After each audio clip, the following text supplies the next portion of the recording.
आज आपण बनवणार आहोत इडली फ्राय। त्यासाठी मी ही इडली घेतली आहे। कोणी तुम्हाला अशा कट करायचे असतील तरी कट करू शकता, पण तुम्हाला ज्या आकारात कट करायचे त्या आकारात तुम्ही करू शकता।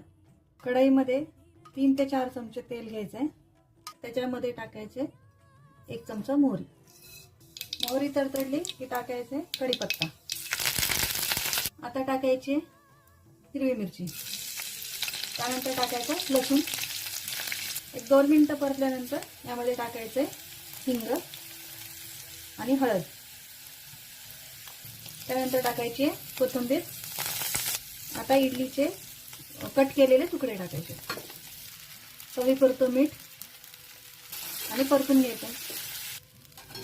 मी 5 मिनिटं असं बारीक गॅस करून ठेवणार आहे, कारण मला खरपूस इडली फ्राय आवडते।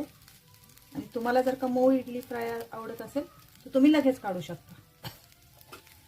5 मिनिटानंतर चेक करते। हे बघा, मस्त खालच्या साईडला आहे ना अशी छान खरपूस झाली आहे। कोथिंबीर टाकून मस्त अशी इडली फ्राय तयार झाली आपली। तुम्ही घरी एकदा नक्की ट्राय करा आणि माझ्या चॅनलला लाईक आणि सबस्क्राईब नक्की करा। थँक्यू।